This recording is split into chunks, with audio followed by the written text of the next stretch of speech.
इस वक्त की बड़ी खबर बताते हैं, जहां एसआईआर प्रक्रिया पर सुप्रीम कोर्ट ने अहम टिप्पणी की है। ये बड़ी खबर आपको बता रहे हैं, सुप्रीम कोर्ट की तरफ से अहम टिप्पणी की गई है एसआईआर पर। आधार नागरिकता का प्रमाण नहीं है। देखिए, आधार कार्ड को लेकर लगातार सवाल पूछे जा रहे थे, तो सुप्रीम कोर्ट ने कह दिया है कि पहचान पत्र के लिए आधार का इस्तेमाल नहीं किया जा सकता है। आधार 12वां दस्तावेज जरूर माना जाएगा और नागरिकता की जांच का अधिकार एसआईआर के जरिए निर्वाचन आयोग को है। तो बड़ी खबर आपको बता रहे हैं, दिल्ली से एसआईआर प्रक्रिया में सुप्रीम कोर्ट की तरफ से टिप्पणी की गई है और न्यूज 18 संवाददाता शंकर आनंद अधिक जानकारी के साथ जुड़ गए। शंकर, ये बड़ा बयान जरूर कोर्ट की तरफ से एक बड़ी टिप्पणी है आधार को लेकर, जो सवाल विपक्ष लगातार पूछ रहा था।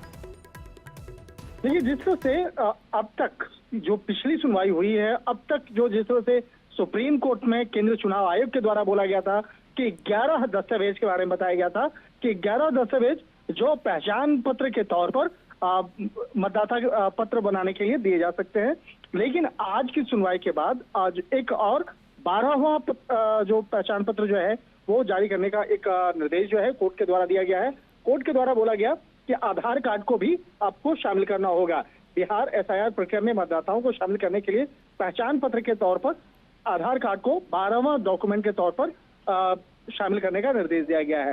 इसके साथ ही कोर्ट ने यह भी कहा है कि आधार नागरिकता का प्रमाण नहीं है, बल्कि आप अपनी पहचान जताने के लिए, पहचान बताने के लिए आप 12वें दस्तावेज के तौर पर इसका प्रयोग कर सकते हैं। तो एक कहा जा सकता है कि चुनाव आयोग जिस तरह से इस मामले में उसका विरोध कर रहा था, कहीं न कहीं इन तमाम मसलों को ध्यान में रखते हुए यहाँ पर एक बीच का रास्ता आज कोर्ट के द्वारा निकाला गया और 12वें दस्तावेज के तौर पर आधार को भी एक तरह से मान्यता दिया गया है। लेकिन यहाँ पर कुछ टर्म्स एंड कंडीशंस भी हैं। यहाँ पर जिस तरह से बाकायदा टर्म्स एंड कंडीशन लगाते हुए कहा गया है कि अगर आधार आप दे रहे हैं, लेकिन ये पता चलता है आप मतदान के दौरान या उस आसपास में ये पता चलता है कि आपने गलत तरीके से अपना मतदाता पत्र बनाया है और उन तमाम जानकारियों को साझा किया है, तो उस वक्त में आपके खिलाफ कानूनी कार्रवाई भी की जा सकती है और आपके खिलाफ तत्काल प्रभाव से वहां पर एफआईआर भी रजिस्टर किया जा सकता है। इसके साथ ही सुप्रीम कोर्ट में एक और मैं महत्वपूर्ण जानकारी देना चाहूंगा जो एसआईआर से जुड़ा मामला है।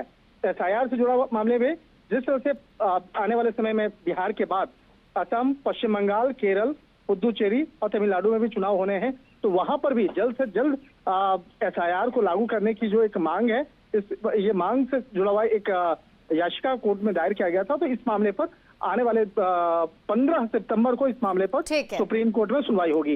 लेकिन बिहार को लेकर जिस तरह से आज सुप्रीम कोर्ट ने एक महत्वपूर्ण निर्देश दिए हैं, खास तौर पर आधार को लेकर, निश्चित तौर पर यह बड़ी और महत्वपूर्ण खबर मानी जा सकती है। ठीक है शंकर, आप इस खबर पर नजर बनाकर रखिए। शुक्रिया इस अपडेट के लिए। बढ़ते आगे, देश में आतंकी साजिश के मामले में एनआईए ने आज